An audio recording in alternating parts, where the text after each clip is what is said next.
Thank you very much everyone for coming today evening. His Grace Chaitanya Charan Prabhu is traveling all the way from Mumbai to San Diego to shower the nectar of Ramayan today. Prabhuji has been writing daily blogs on Bhagavad Gita. That is the only daily blog on Bhagavad Gita in the world, like over 4,000 articles. He has a website, Spiritual Scientist, and he has been giving talks in the universities, in different companies, Princeton University, Stanford, and other big universities. And Prabhuji has a very good knack on spirituality as well as the contemporary world, how it is related how we can marry them together, and what lessons we can learn. So today's topic is also use resourcefulness. So it's a very interesting topic in our lives. We all go through difficulties and resentments. So let's see from Prabhuji how we deal with those situations. Thank you, Prabhu, for coming. Let's welcome Prabhuji.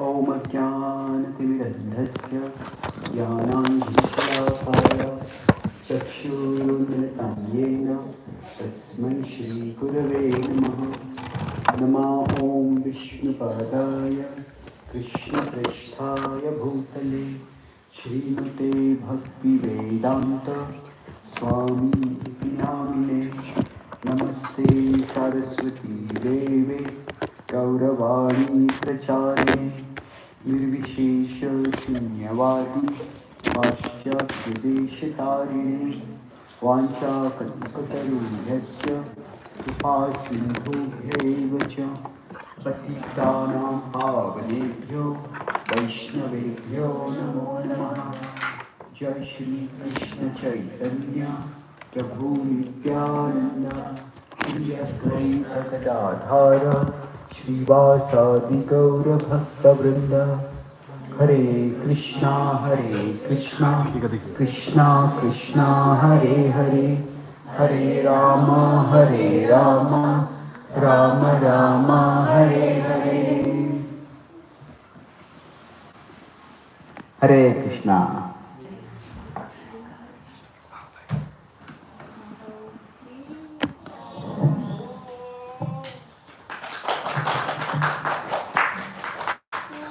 Thank you for coming today evening. I'll discuss today on the topic of when things go wrong.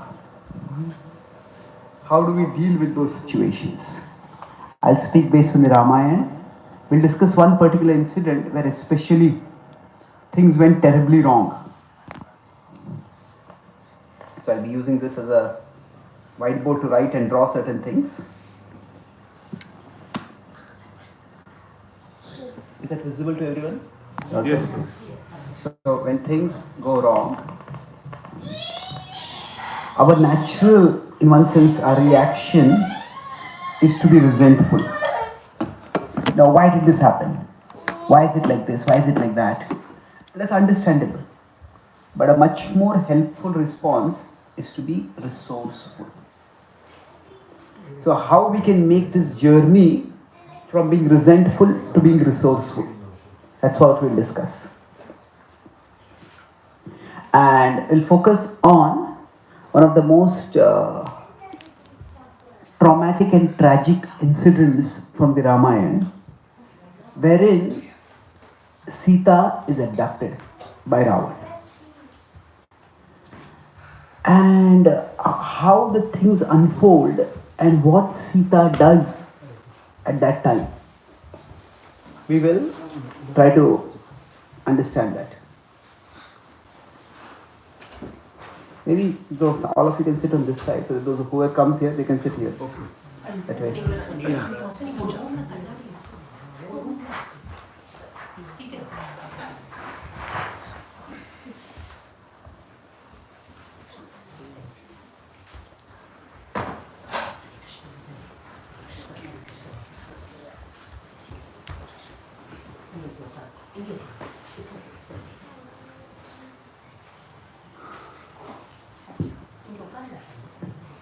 So, generally, when things go wrong, that it can happen because of broadly three causes. First is our mistakes. So, when something goes wrong, say we're cooking something and then suddenly forget to put some ingredient or something like that. It's our mistake. Or it can be others' mistakes. So say we are attending an important meeting and then the other person speaking something, but then somebody in our house, we are working from home, somebody from our home suddenly makes some loud noise and we get distracted. And then we miss something important in the meeting And then after that, some questions asked to us and we can't respond, and we feel embarrassed. I was supposed to make a effective presentation, and I got into a mess here because of somebody else's mistake. So what happens is that things can go wrong because of others' mistakes, and third, things can go wrong because of, you could say, things or circumstances beyond our power.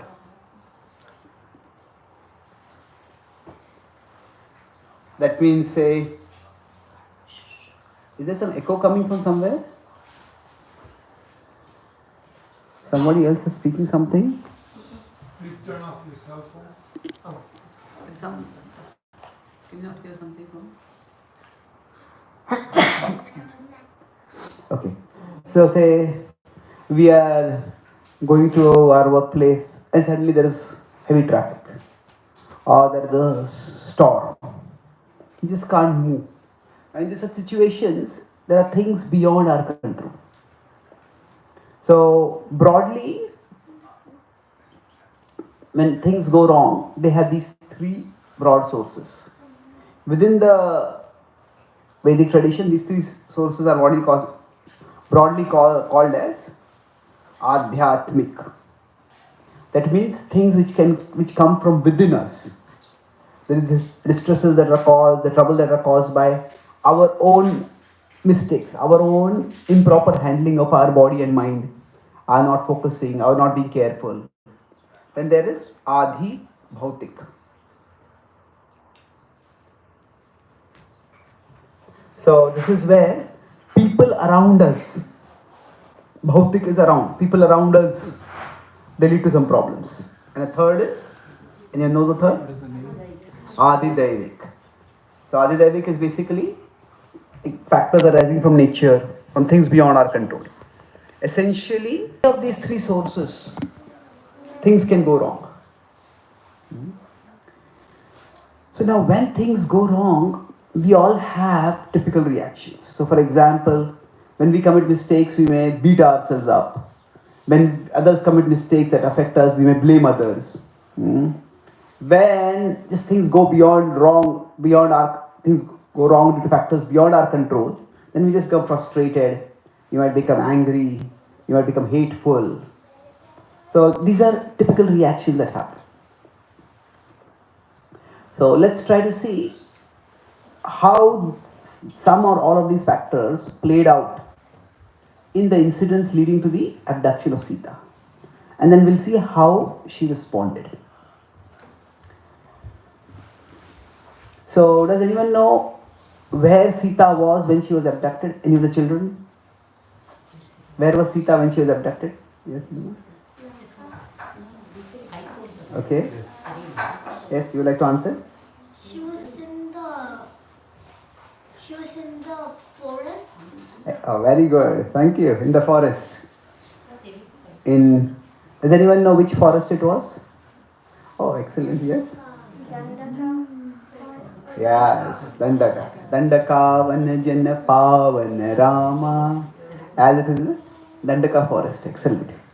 And why were they in the forest? Yes? Yeah. They got banished by Kalki. Yes, they were banished because. And how long was the period of banishment? Yes? 14 years. Okay. 14 years. Okay, fine. Thank you. And do you know which year was it of their exile when she was abducted? How many years had they already been in the forest? Yes? 13. Yes, so thank you. So, 13th year was nearly ending. So, it was, being exiled had been a terrible thing for them. And now they had almost navigated everything. Yes, there had been some danger, some demons had tried to attack. There's some incidents, but overall, it had not been anywhere as dreadful as they had feared. In fact, Ram and Sita had got to spend a lot of time with each other, and in the Chitrakoot forest, they had some of the happiest times that they had together. In fact, If you go to Chitrakoot even now, there are places where they perform very intimate pastimes. Chitrakuta Driniketan Rama, it's described it. He resided over there. But then they decided to move downwards towards the central and southern part of India. So they came to Dandaka. And now while they were there, at that time, with the period of exile coming very close to an end, 1 year is more than 1 year is still a long period, but as compared to 40, it's quite close to the end. So they were spending time, and one day, while they were in their hermitage, Sita just looked out and she saw an extremely beautiful sight. Oh, What did she see? Yeah? she saw a golden deer. Yes, a golden deer. Now, they had been in the forest for a long time and they had seen a wide variety of life forms in the forest. And the forest could be beautiful, the forest could be dangerous. But in all the variety they had seen, this was something which she had never seen before. And she, sorry? It was very beautiful. As it was extraordinarily beautiful. So when she saw that, she just called Ram. She says, come and see. Generally, if we see something attractive, we want others to also. She called, come and see. And Ram came and said, the Lakshman also came. Now, and she said, isn't that so beautiful? And the deer was just playing outside their hermitage, going here, going there, prancing around. And looked very attractive, very innocent, sweet, attractive. And it's like among dogs also, there are different kinds of dogs. Some dogs are large and scary. Some dogs like poodles, they're soft and cuddly and they look so sweet. So this deer seemed to be very, very gentle and innocent and attractive. And as they were watching, a desire arose in Sita's heart. She said to Ram, can we have this deer? Can you catch this deer? We can have it as our pet while we are in the forest. And when we go back to the kingdom, at that time, it can be our memento. The souvenir from the forest to Mother Kaushalya. Now when she made this request to Ram, Lakshman was watching from behind and Lakshman intervened. He said, hey, no, I don't think that's a deer. There's something wrong. In English there's a saying, something is too good to be true. Isn't it? So, if something is too good to be true, then either it is not true or it is not really that good.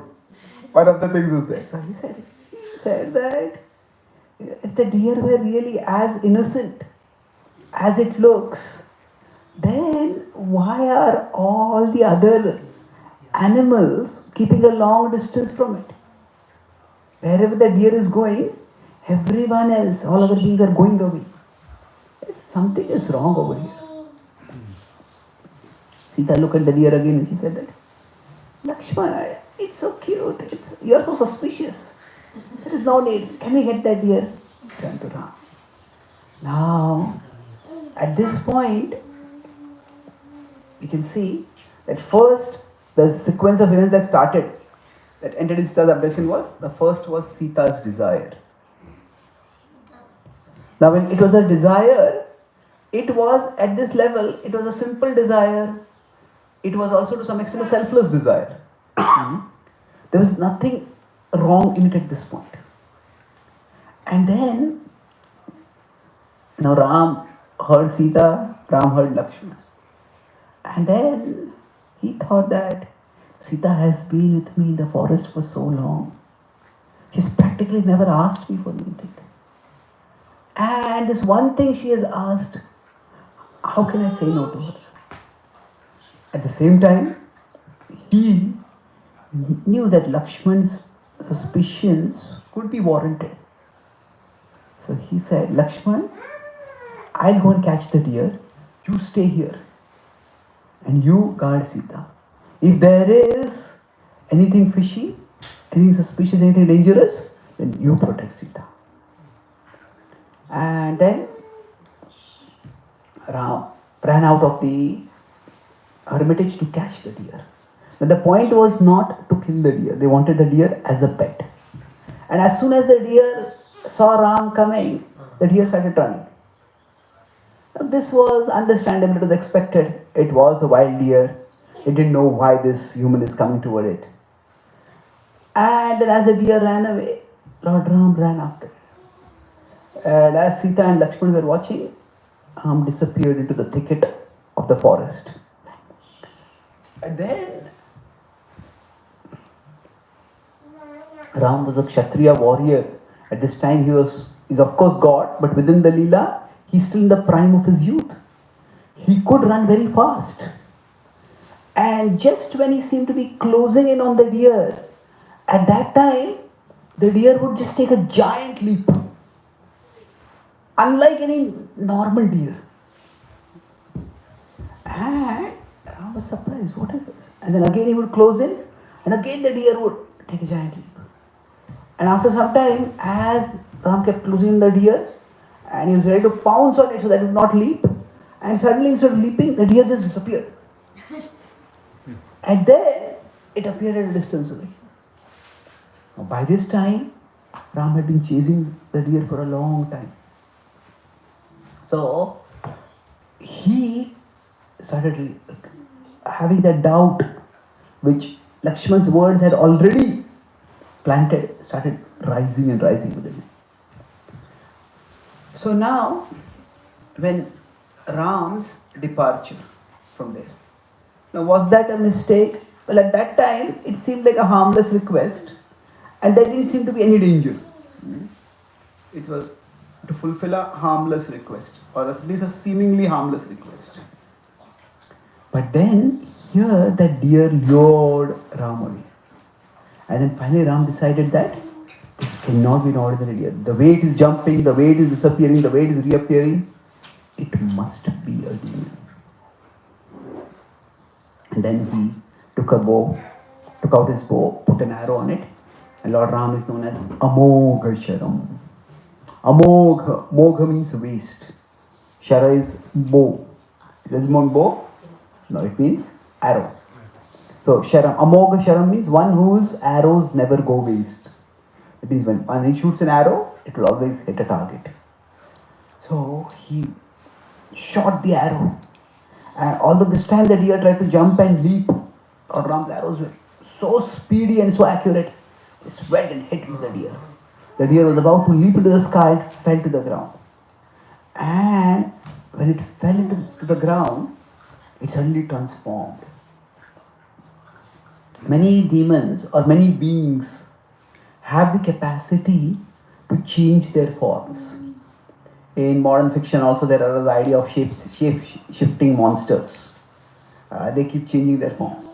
But the idea is that in the Vedic tradition, it's described that when somebody changes their form, they require a certain amount of power to hold on to that new form.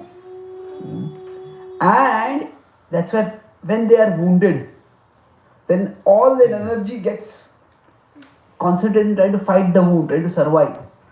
And that's why their mask, their disguise, their assumed form disappears. And we see this happening again and again in various leelas.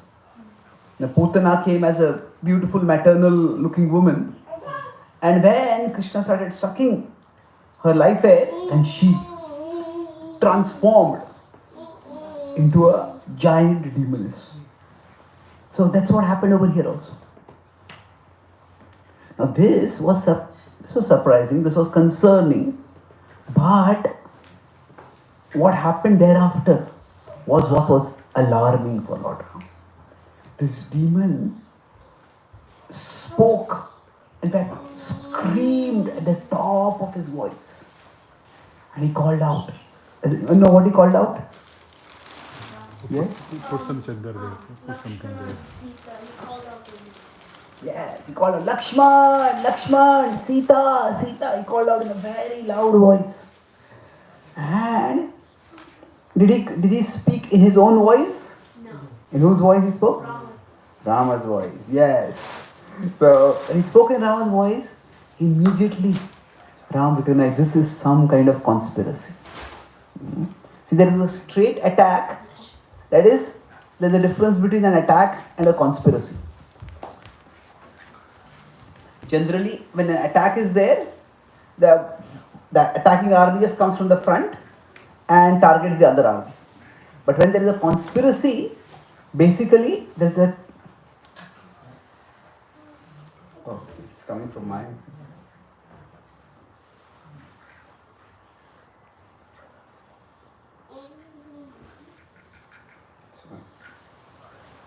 Maybe my mobile is nearby the speaker. No. Yeah, it's okay.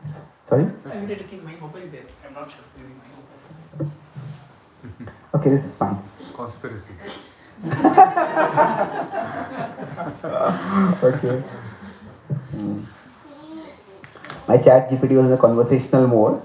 So it was hearing me and responding to me. I was trying to respond. So Ask him to switch it, Kunal. now, conspiracy means that there is, instead of frontal attack, the defenders, whoever they are sidetracked. So Ram realized this is a conspiracy.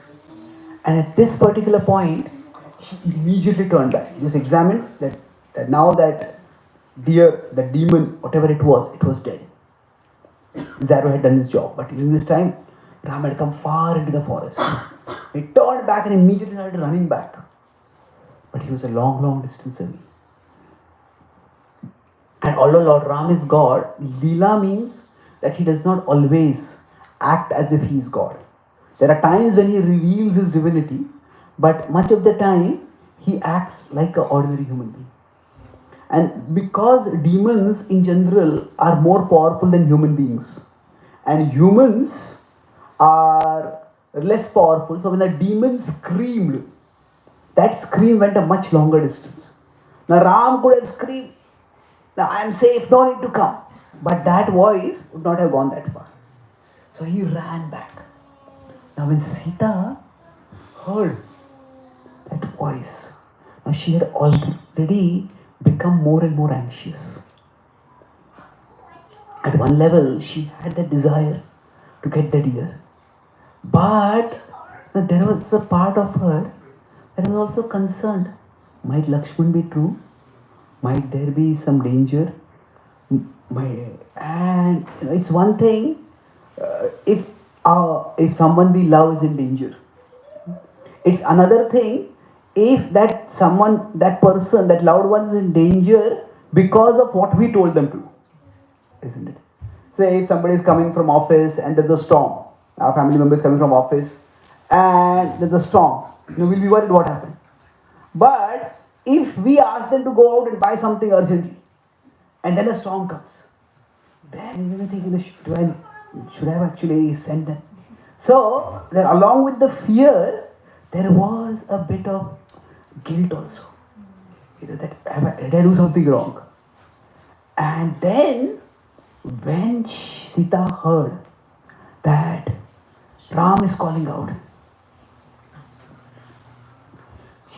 she looked at Lakshman. She was just beside herself with anxiety. She said, "Lakshman, why are you not going to Ram's help?" And Lakshman seemed completely unaffected and unmoved. And he said, "This is not Ram. This is some demon impersonating Ram's voice." And now, to some extent, Sita trusted Lakshman's judgment. But here she started worrying. But why are we not hearing Ram's voice? She started thinking, if Ram is in danger, why are you not going there? Even if there is a possibility that there might be danger, just go there and see. So here, sometimes when we are disturbed about something has happened, we are disturbed, and then we tell it to someone else. And if that person is not disturbed, the other person's intention might be by their calmness that we will also become calm. But sometimes the mind can work in the inverted way.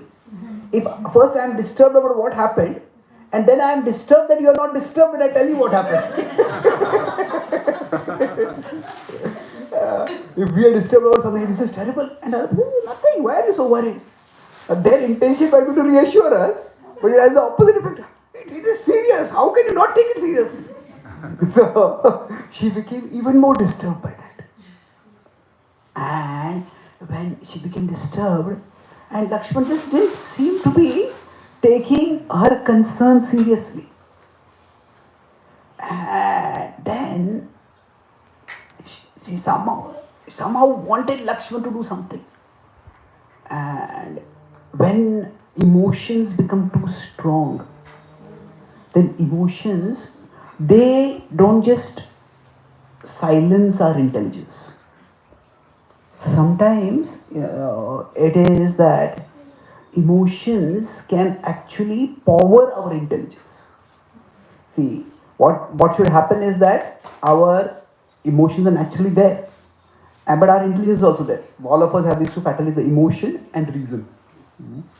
Now, ideal situation is where emotion and reason, they both talk with each other and internally, and then we take a wise decision, taking both into consideration.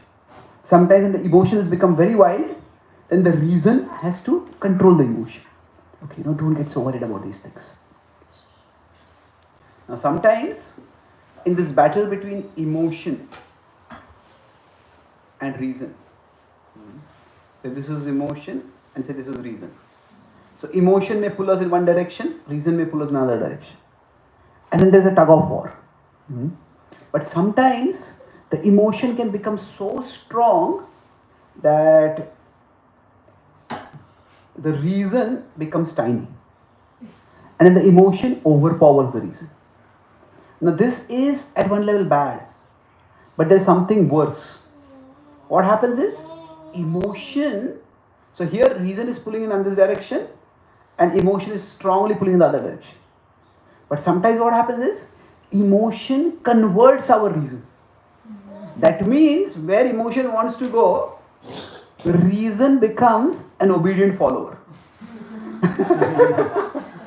That means we start coming up with some justification for what we want to do.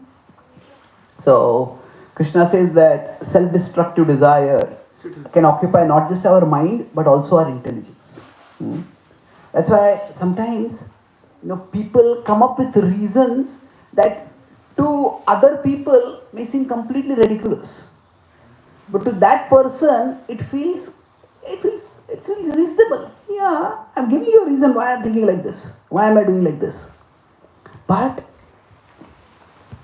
so in her case, she was trying to make sense. Why is Lakshman not going if Ram is in danger? And in her despair, like somebody is drowning, for a drowning person, they will catch on even to a straw of grass. Like that, she tried to come up with some reason. Now, it was not so much a reason to explain why Lakshman is not going. Somehow, some reason to get Lakshman to go. And she says, if Ram is in danger, your duty is not just to protect me, it's to protect him also. If you don't want to protect him, what could be the reason? Is it that you have an evil eye on me? Is it that you want me for yourself? Is it because of that you are letting Ram die at the hands of this demon? And when she spoke those words, this accusation was so shocking for Lakshman. He just couldn't bear it. He just, sometimes people when they're hit, they shrink backwards, they fall backwards. But sometimes words can hit harder than physical blows.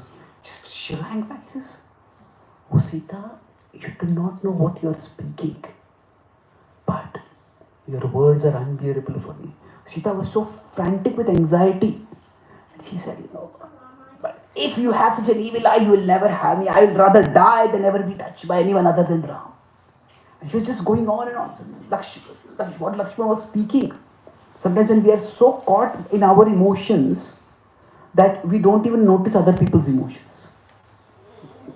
So that was her state at that time. Lakshmana said, although I understand that you are overcome by fear, but still the words that you speak are no longer bearable for me. I will go now as you want. I cannot be here. I'll go to find Ram. And she departed from there. Now, here, if we go downwards, the next thing that happened was Sita's accusation. Now, for anyone to be accused, it's painful. Now, if somebody's intention is exactly the opposite of what they are trying to do, then the accusation is even more painful to bear. And life is such that we all will be accused at times. So Sita accused, and then Lakshman departed. Now, was Sita wrong in accusing Lakshman? Well, we can say yes, it was a terrible accusation to make. But if we go deep into that particular situation, then to some extent, why she spoke what she spoke is understandable. Just because something is understandable does not necessarily make it acceptable. But understanding, why did she speak like this? Even Lakshman understood it. Lakshman went away from there. And when he went away, at that time, Lakshman and Ram met in the middle. And Ram said, why you left Sita? And then Lakshman told in broken words what had happened. He couldn't even speak what Sita had said. And Ram, again, now what had happened to Sita earlier, now happened to Lakshman. Lakshman was shattered by the accusation that Sita had made. And Ram said that, she must have been too much anxious. Why did you take her word so seriously? You should not have taken her word so seriously. And they immediately turned and they ran back. Now, in the meanwhile, what happened? See, Lakshman was terribly hurt, but it's important that he didn't hold it against Sita. That when they found out Sita is abducted, he didn't say, she accused me like that, sir, right. He did not later on, when eventually they were reunited, he did not ask, you did not apologize for what you spoke to me till now. She did not do that. Why? See, because there can be disagreements in life. Now, how we process disagreements, this is a different topic, but I'll just quickly mention it. That when there are disagreements, there can be disagreements over actions. That means, I think your action is wrong. Now, when we look at people's actions, we try to understand what is their reasoning. Why are they thinking they're doing like this? So, underlying their actions is their judgment. Now, I may think your judgment is wrong. So, okay, I understand why you did like this or why you thought you should do like this. And that was your judgment. I think your judgment is wrong. So, we can disagree about judgment also. But underlying judgment is motivation. Somebody can do a wrong action and still it's easy to overlook or forgive. We all make mistakes. Somebody make a wrong judgment. That's also okay. Maybe we all learn by experience. And we made a call and that call was wrong at that time, judgment call. But if we start thinking that someone is ill-motivated, like I said, somebody does something that hurts us. They do something wrong because they are careless. When the action is wrong, it could be careless. But we could say that they did some thinking, but their thinking was not properly informed, not properly thought through. So okay, you need to be more thoughtful. Generally, disagreements or even hurts, not just disagreements, things which hurt others, actions which hurts us, they can be resolved if it's up to the level of judgment. But once we start thinking that the other person is ill-motivated, once it goes to the level of motivation, now this person hurt me because they wanted to hurt me. Because they get some joy in hurting me. Once things go down to that level, then relationships are very difficult to resolve. I often try to do mediation among people. So, when one person says, you did like this and you did like that, and say the other person gives an explanation why they did that. And if the second person is giving an explanation, at that time the first person starts rolling their eyes. That means you don't take that explanation seriously at all. You're just you're speaking a lie. If a relationship has come to that level, then it's a really alarming sign. It's very, very difficult to recover. That means if we feel, you just did it because you wanted to hurt me, and now you're coming up with some explanation. So we've probably seen when teenagers roll their eyes. All of you know what rolling eyes looks like. It basically means, I don't believe you, I don't care what you're saying. So now what happened was, although the words that Lakshman heard from Sita were very hurtful, he did not let that cloud his vision of her. So this itself is an important lesson. Now don't see intentions in words that are spoken in tension. That don't see intention in words that are spoken in tension. We all may speak certain things. Now, life is difficult. Sometimes we get provoked, we get agitated, and we all may speak some words. They're terrible words, but don't take them too seriously.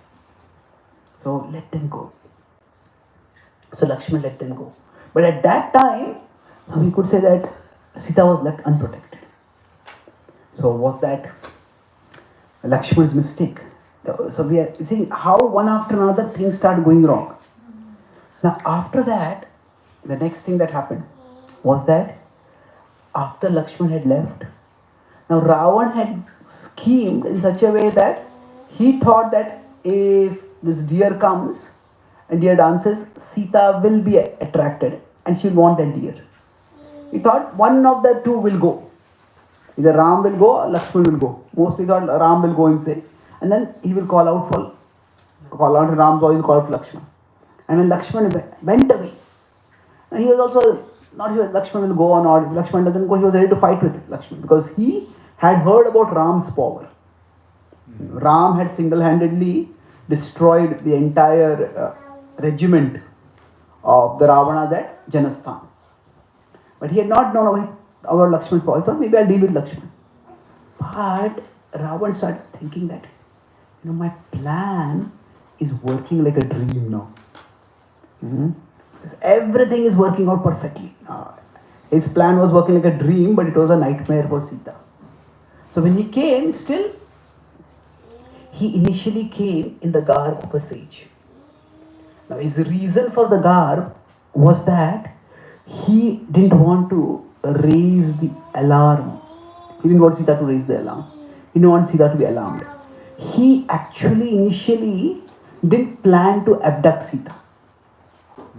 His plan was that if I can just approach Sita, and if I just if she comes to know that a powerful king like me is interested in her, she will herself forget Ram and come with me. For both, Shurpanakha earlier propositioned to Ram, and now Ravan would proposition to Sita. Now for both of them, that the people they were propositioning to, the proposal is more like somebody is to marry someone. Proposition is something more illicit. So the person they were propositioning, that those persons were married, so that was just an insignificant inconvenience for them. It didn't matter. The demons don't care for dharma. But his thought was that I can actually attract Sita to me. So this is like this is like a typical romance movie, but not in the romance movie, not the hero, but the villain comes along. So the villain thinks, I am so handsome, I am so attractive. What girl will not be attracted to me? So if a boy wants to woo a girl, what does the boy do? First he starts. So initially he starts praising her beauty. So initially when Ravana came, he came in the garb of a sage, and he first maintained that garb. He said, Bhiksham de. And she said, okay. Sita saw that he's there, and Lakshman had told her, don't come out of Lakshman Rekha. So he said, okay, please wait. My husband will come back soon, and then he'll serve you food. And as Ravana was watching, he had known that Sita was beautiful. He had seen her beauty before, but as he watched her more and more, his desire became insatiable. It was already strong. And then he said, I'm extremely hungry. Give me food right now. He said, just wait, my husband will be coming soon. And then she said that. He said, no, I'm hungry. Do you want to offend a sage? No, do you want your family to be cursed because the sage is being offended? No, he started preying on her vulnerabilities. Sita naturally wanted the welfare of her family. And then she started thinking, okay, she had seen many sages before. This looked like a sage. And she had served sages. She stepped out of it. Now when she stepped out initially, Ravan was delighted.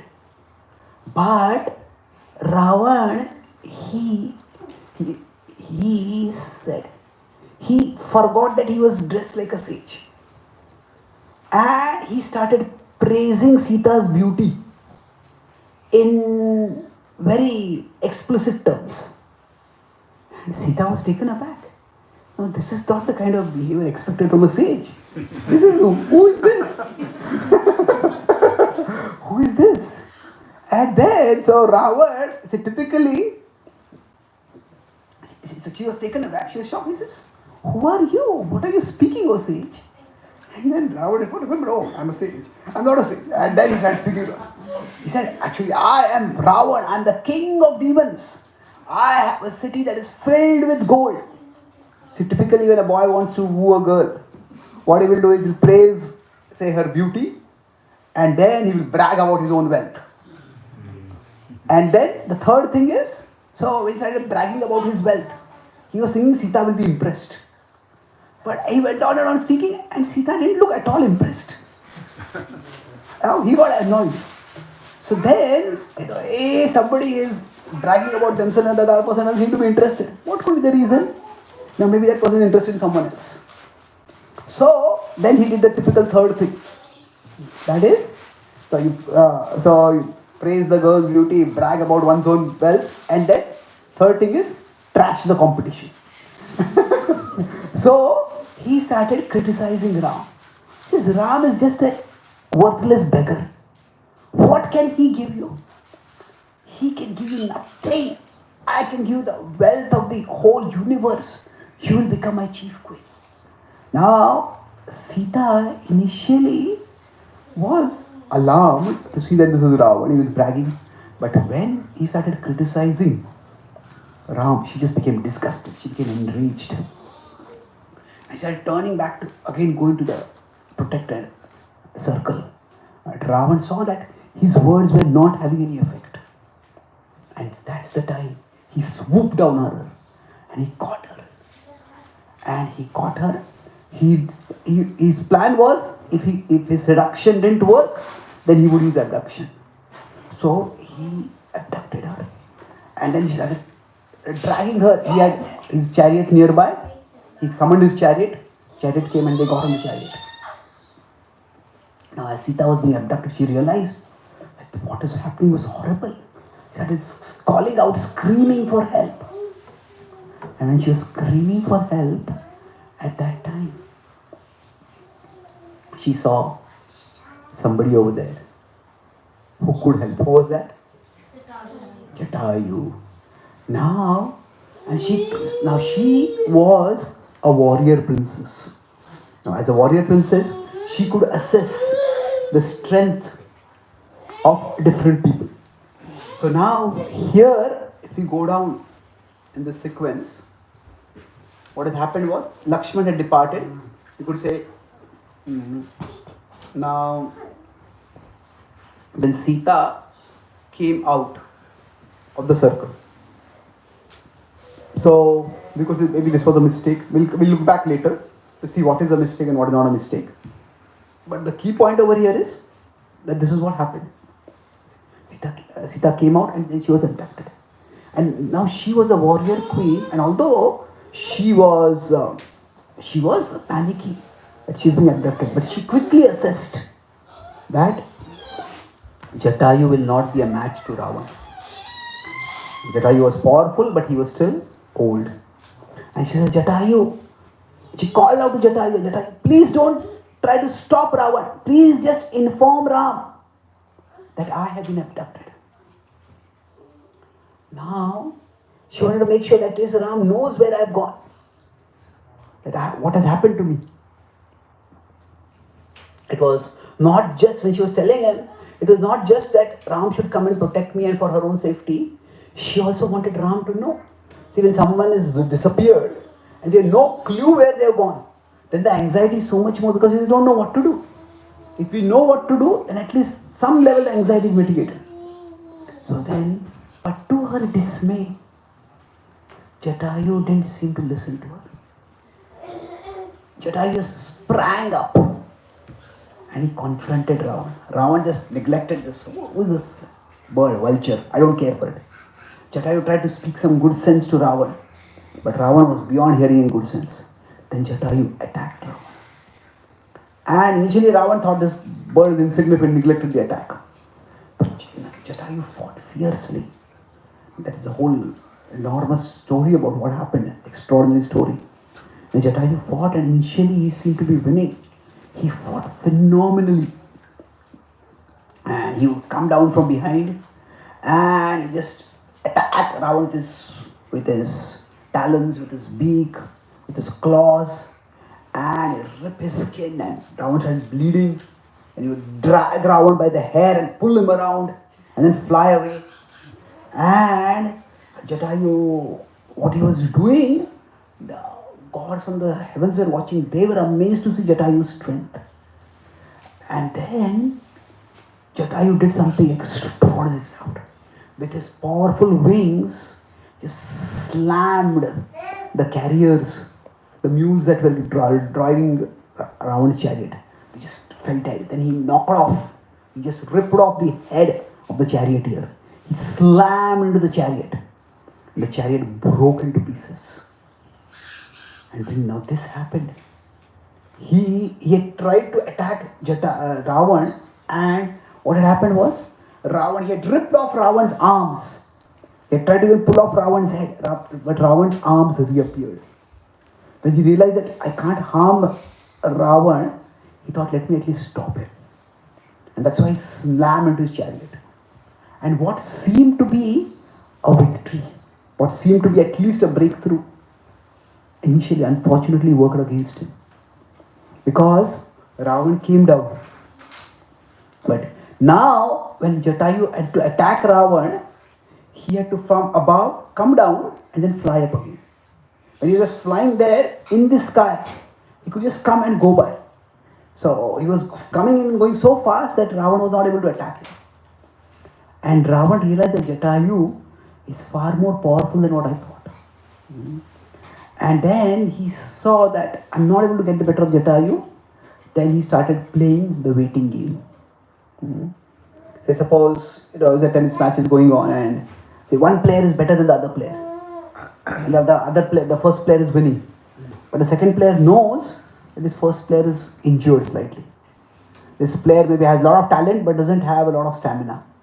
So deliberately what they will do is, the second player will just hit the ball in one corner and the other corner, get the other player to keep running and running and running. Just tire the other person.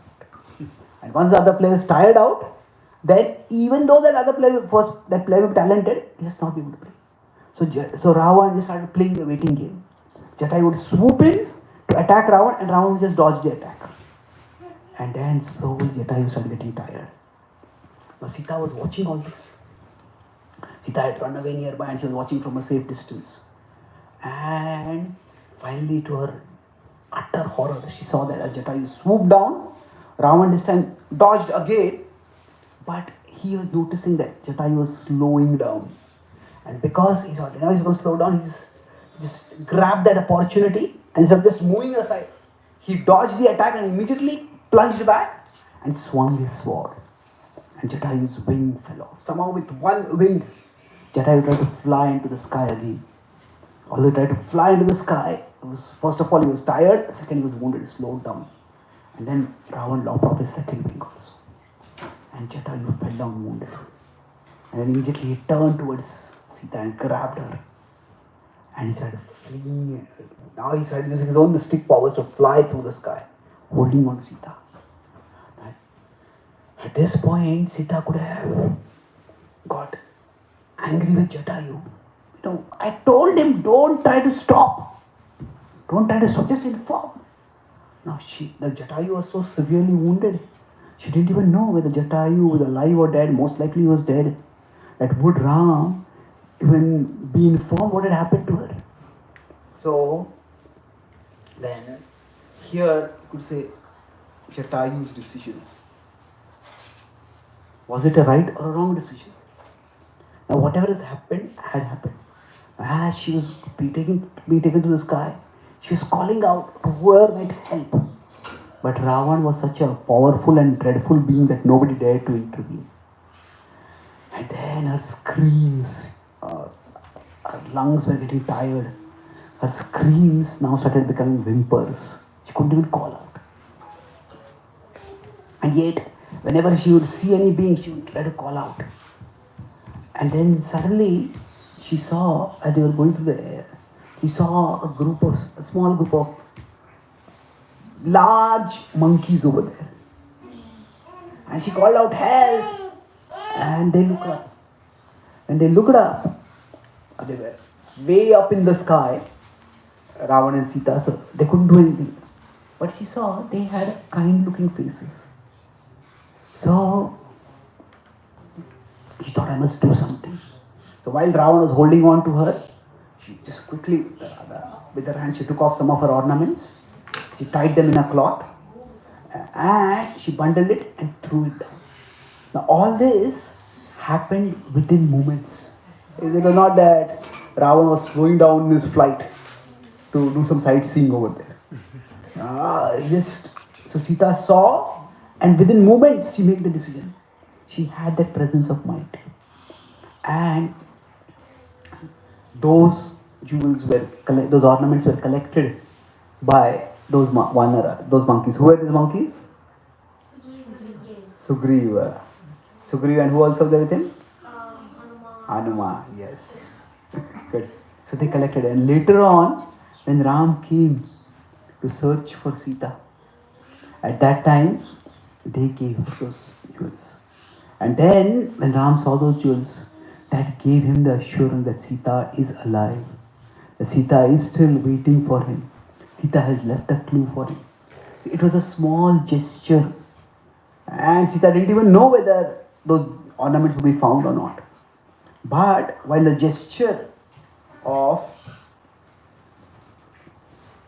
dropping her ornaments, it was it would say, because it's a tiny gesture, what is going to happen?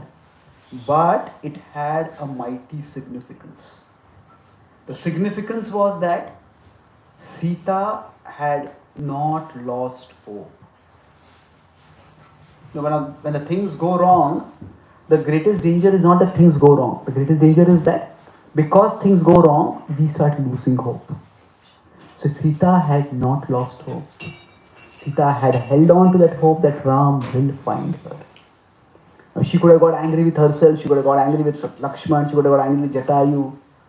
Once you want to become, she had so many reasons. If she wanted to let her emotions cloud her, to become, resentful. He said that, now in this particular situation, because was it her mistake, was it somebody else's mistake, was it Ravan's mistake? Of course it was Ravan's evil scheme. But when bad things have happened and things have gone wrong, while resentful means, oh, why did this happen? Why did this happen? Resourceful is the exact opposite.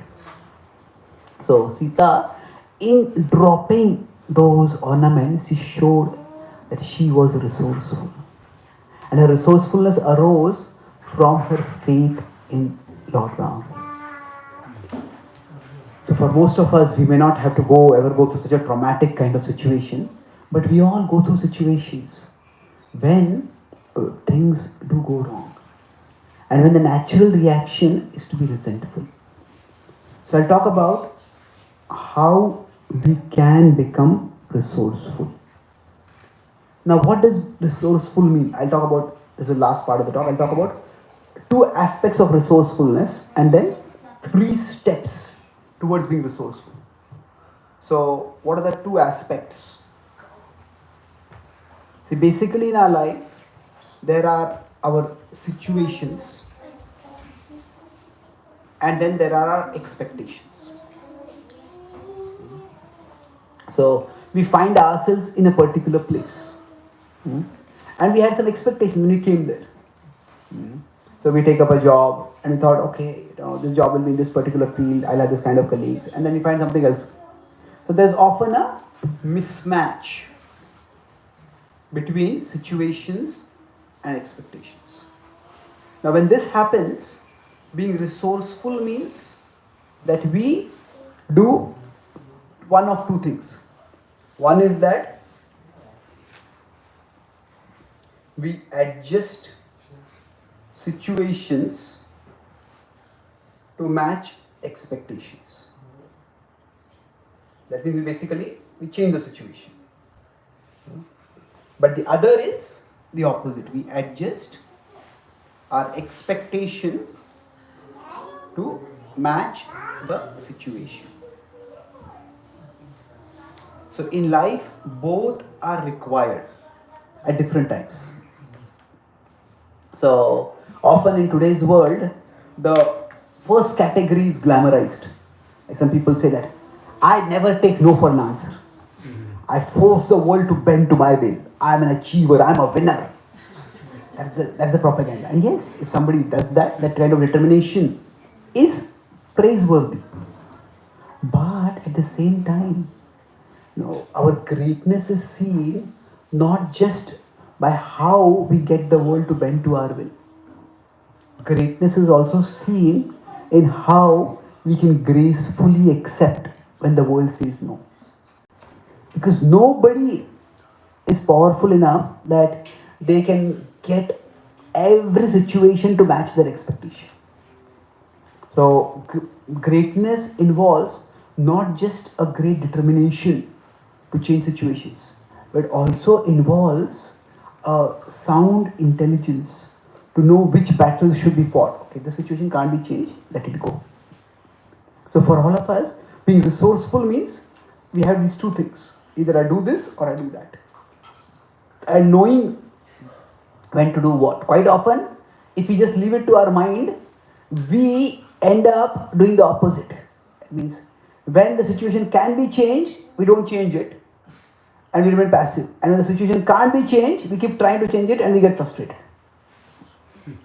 So these 2 aspects of resourcefulness. Now, adjusting to situation also requires intelligence. How to lower our expectations. That also requires some intelligence. So it's not that one of them is being passive. Both are both require a certain level of resourcefulness. So now, how can we go about being resourceful? So I talk about 3 steps. I'll explain in terms of an acronym ART. So you could say that at one side is being resentful, which could be a default state. Other side is being resourceful. And you can say these 3 ART. It's like a bridge we are forming. These 3 are like the planks of the bridge. By this, we can go from one side to the other side. So, what are these 3? First, A is accept. What do we accept? Accept that sometimes our power becomes less.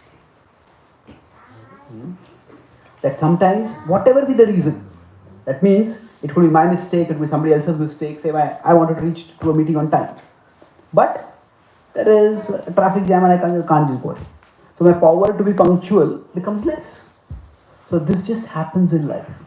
So we need to accept that. This is at this time when this has happened, rather than accepting that it has happened, that we just, why did this happen? Why did this happen? Okay, accept that it has happened now. This is where Krishna says, Tam Sitiksha Svabharata. Acceptance such as become tolerance. So that sometimes life doesn't go our way, and when that doesn't go our way, our power becomes less. We all have certain amount of power in situations. Say if we are healthy and fit, we can do 100 things. If suddenly we fall sick, we can barely get out of the bed. Sometimes what happens is some people, they are sick and they are so constantly complaining and blaming and grumbling, and they are sick and they make their caregivers sick of them.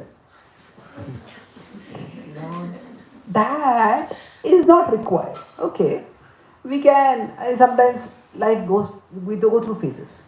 So how can we accept this? Krishna says by remembering it's temporary.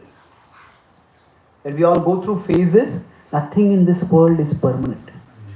So our power has become less. It is, that phase is temporary. But what if somebody says that, but but this problem is going to be lifelong? Then how can I accept that? Well, what the Gita explains is, even lifelong, it is not permanent. Why? Because our life is actually longer than this life.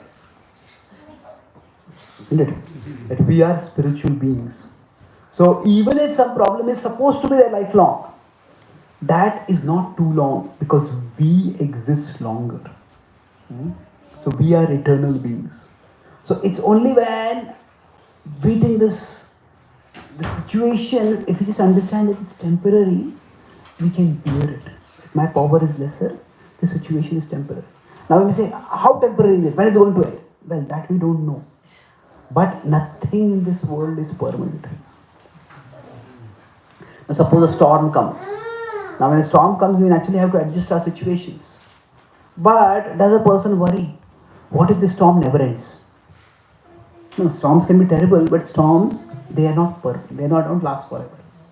So accept that temporarily my power has become less. It could happen, say,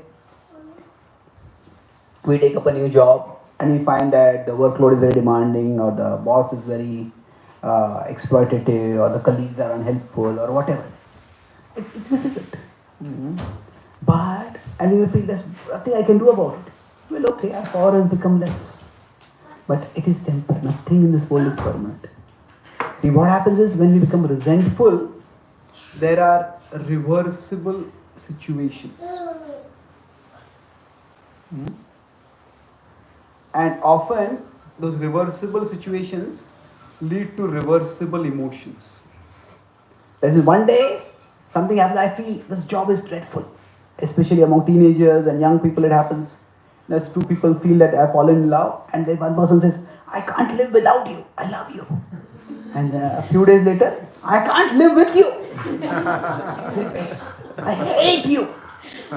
So, what happens is, our emotions are reversible. But quite often, if this acceptance is not there, and sometimes the other person may do something which we don't, doesn't sit well with us. People do disagreeable things. But many times, because of this, people end up taking irreversible decisions. So, this is what we want to avoid. Reversible situations and reversible emotions should not let us into irreversible decisions. So accept that things may become our power may become less, it's temporary. We don't have to become hopeless. We don't have to just quit completely. We don't have to give up. So this long-term vision, that's what spirituality provides us, that life is far bigger. So our life, when our power has become less, our life is not like a, it's not like a sprint. When if I just don't get the finish line first, I'm lost forever. It is a marathon. And sometimes we may fall back, but that doesn't mean we are lost. So first is accept that temporarily my power has become less. What is the acronym we are discussing? Art. So yes, so then R. R is remember. What remember? That when our power has become less, that does not mean we have become powerless. That our power has become less, but that does not mean we have become powerless. See, we always have some power in our life. All of us will experience loss. That is just the nature of life. We may lose health, we may lose wealth, we may lose some opportunities. Now, Gita talks about this in how we can misinterpret this, 1835. Now, so this is the event that has happened, or this is the situation in terms of our earlier language. But there is our mind's interpretation of that situation. So, at one level, you can say, I have lost. That's objective. Okay, this is what has happened to me. I have lost. But below that, it can be I am lost. Now, when this happens, this is much more discouraging. I have lost means I was trying this, it didn't work out. I am lost means I don't even know what I should try. Well, I'm lost. But far more damaging is I am a loser.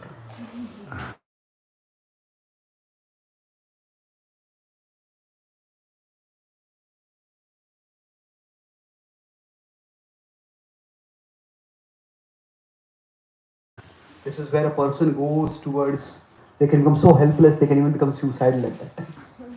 Sometimes, somebody doesn't do well in an exam, the relationship doesn't work out, this happens, that happens. Things can be terrible. Nothing is ever going to improve for me. I'm powerless. Well, we are never powerless. Our power may have become less, but we are never powerless. Now, how can we know that we are never powerless? There are two ways to understand this. One is we talk from a psychological perspective, and another from a philosophical perspective. Psychological perspective means that suppose somebody is in a terrible situation. Maybe somebody says, that, okay, I'm in this relationship, but it's terrible, nothing seems to be working. Everything is doomed. I'm completely powerless. Okay, then we can do a thought exercise. Somebody says, okay, I'm in a terrible situation, I'm powerless. Okay, you can ask them, can you make things worse? Hey, what? Are you foolish? Are you nuts? I'm already in a terrible situation. Why would I want to make it worse? He says, no. It's not that we want to make it worse. The question is, can we make things worse? See, no matter how bad things are, we never lose the power to make them worse.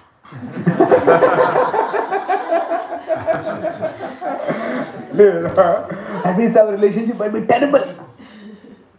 But still, we can just remove our verbal restraint for 15 minutes, and no matter how bad the relationship is, it will become 100 times worse. So the point to be understood over here is, if we have the power to make things worse, then that means we are not powerless. If we can make things worse, then we can make things better also. So the thought exercise here is that, can I make things worse? We don't want to make things worse, but so, okay, if I speak something that will worsen the situation, at the very least, I can make sure that I don't speak that. So there's something I can do by which I'm not making things worse. So even from a psychological perspective, this understanding is there that we are never totally powerless. So somebody may be sick in bed, maybe paralyzed. Now can they make things worse? No, they can. They can be eating food and they can not swallow the food and they can gulp the food and they can make the situation worse. Sometimes people are lying in bed and they slash their wrists and they make things worse. People can make things worse, isn't it? Or as I said earlier, you can just complain and blame and make the life of your carriers miserable. They can make things worse. But can they make things better? We all can. So here, that whatever be a situation is, it is the world can make our powerless. But our mind makes us believe that we are powerless. So, yaya swapnam bhayam shokam vishadam madamevacha na vimunchati durmedha dhriti sapartha tamasi. Krishna says that the mind, contaminated by the mode of ignorance, just holds on to self-destructive thought patterns. So Krishna says, don't let her alone. We are never powerless. Now, from a philosophical perspective, no, the point is that we are always loved by Krishna. The Lord is always caring for us. We may have been victimized by others, we may have made a mess of our own lives, whatever it is. Krishna never abandons us. He's always there in our hearts. He always cares for us. Krishna says, Api chet asipapebhya sarvebhya papakruttama sarvam jnana plavenaiva vrijinam santarishyasi. That no one is ever abandoned by God. That we may say, I made such a terrible mistake. Yes, our mistake will be terrible. But we are finite beings. And as finite beings, we never have so much power that we can stop the infinite being's infinite love for us. The Krishna may be disappointed with us because of some actions that we did. But Krishna never becomes so disgusted that he abandons us. So, the point over here is that we are never powerless. Do you know what is this acronym? GPS? What does it mean? Global Positioning System. Yes, it also means God's positioning system. So now, what happens is, if say the GPS has told us we are going to a particular place and GPS is going to go left and we go right, then what does GPS do? The GPS say, you didn't obey me, get lost. The GPS never does that. The GPS reroutes. So God is like the ultimate GPS. He has the ultimate GPS. So we may have taken many wrong turns. Sometimes we may have taken wrong turns because of our own mistakes. Sometimes the wrong turns may have been because of others having misled us or mistaken. But God never abandons us. And in this way, what happens is each one of us is always guided by God. We are never abandoned by Him. So we have the power to remember Krishna. We have the power to pray to Krishna. We say, Krishna, please guide me. What do you want me to do? Please guide me how I can serve you. So that is God's positioning system. So we are never powerless. Remember that we are never powerless. And what is the last part of the acronym? T. Then try whatever is in our power. In life, once I understand that I'm not powerless, then I understand that, okay, something is in my power.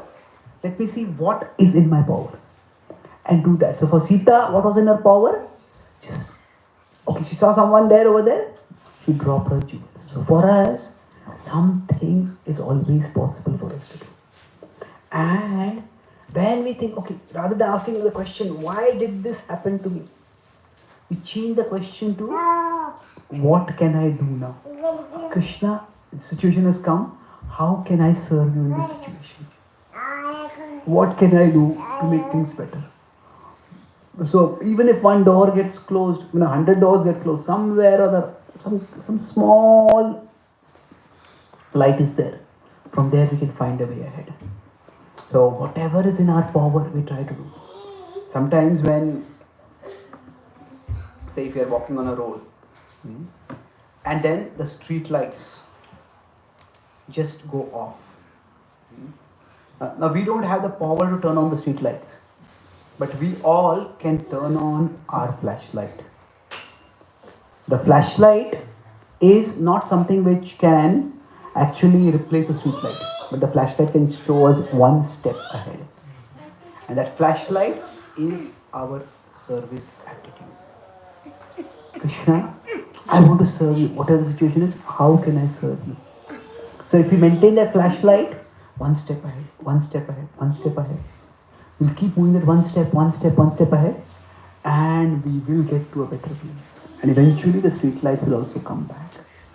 So in this way, being resourceful. For Sita, Lord Ram, she was reunited after almost a year later. It took time. But she never lost hope.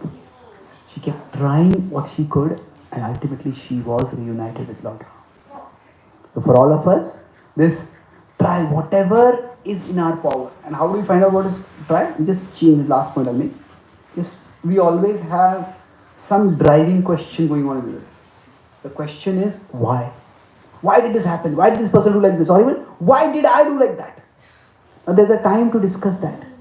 But when we are in trouble, the question is what? What can I do right now? Or how can I serve right now? Sometimes when we say that, don't feel like this, don't think like this, that's very difficult. But instead of telling our emotions what not to think, what we can do right is change our question. Changing our emotions is difficult, but changing our question is much easier. So that means that, I am feeling hopeless. Somebody says, don't feel hopeless. It's like you tell somebody, I'm feeling cold. It's like the other person says, don't feel cold. What do you mean, I'm feeling cold? So, this telling, don't feel hopeless, that doesn't really help. But what we can do? Change emotions, that's difficult. But what we can do is, we can instead change our driving question. So if we just change our questions, we'll find that we will be able to find some path ahead, even through the darkest of situations. So I'll summarize what we discussed today. We broadly discussed 4 points. That basically the topic was how to go from this journey of being resentful to being resourceful. Within that, first thing we discussed was when things go wrong. So things can go wrong because of multiple reasons.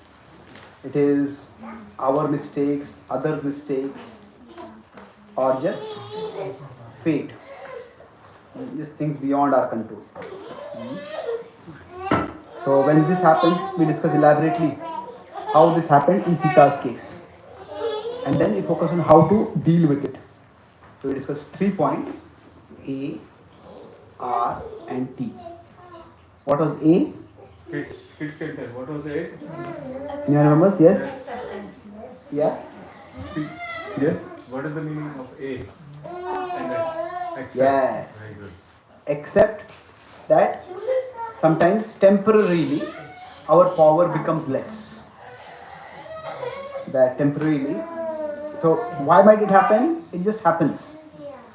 Why it has happened we can analyze afterwards. But right now, just accept that this happens. And instead of catastrophizing over it, okay, it's happened, just tolerate it. 2.14 Krishna says, just tolerate it. And R was? Yes? Remember. Remember. Excellent. What do we remember? You remember.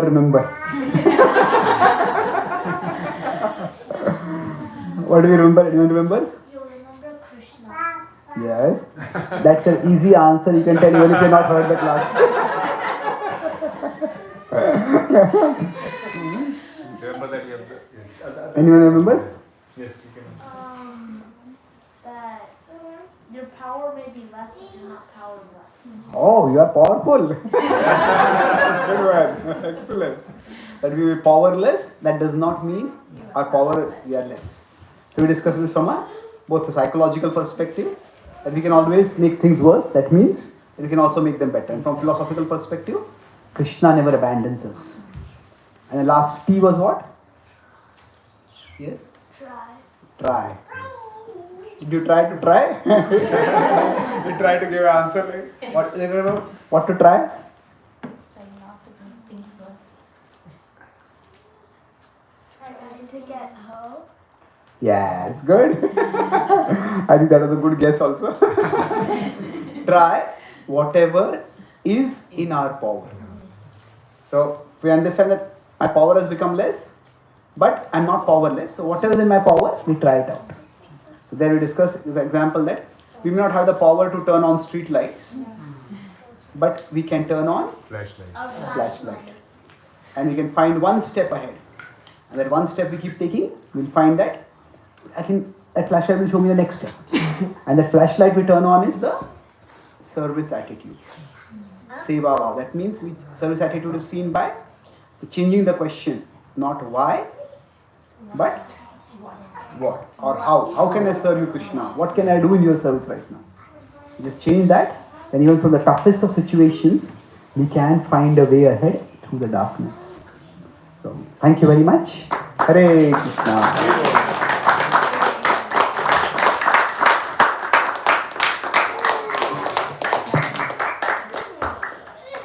Chaitanya Charan Prabhu. In the spiritual world, there is no time. Time is always the same, you know. That's why I was thinking why this clock is stopped. So Prabhuji mentioned so nicely about art. And the same teachings, similar teachings are there in this book. This is a new book that Prabhuji wrote, Living the Ramayana, Applying the Ancient Wisdom in Modern Times. So the picture is so beautiful. Sita Ram are sitting here in the forest, and behind there are like probably New York skyline or something like that. And then this is a nice calendar about the teachings from Bhagavad Gita, which are inspired from Bhagavad Gita in a very practical and simple way, so we can. What I spoke today is based on the Ramayan book, and this calendar. There are many quotes here. It's that hold our plans lightly, hold our Lord tightly. We often do the opposite. More important than what we live with is what we live for. Focus on improving our aspirations, not our acquisitions. Jealousy makes us very good at counting blessings of others. Those who can't face books seek shelter in Facebook. So each of these is inspired by one word from the Bhagavad Gita. Yeah, this is a different calendar. It's not the same as last. No, last year I had got a different calendar. There are 365 different quotes. Shweta Mata took 2 calendars. I was going to say, don't share too much, I will sell them. So Prabhuji have at the back, anyone who is interested, you can take from there. Sachin Dolal Prabhu. So once again, let's thank Chaitanya Charan Prabhu for coming.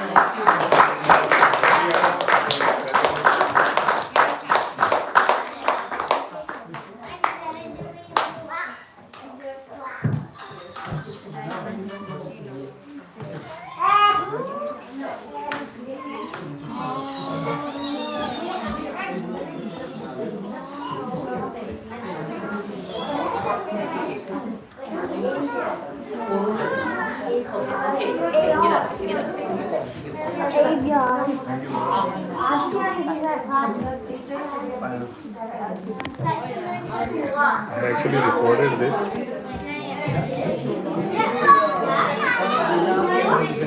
Sign Prabhu from you? Yeah.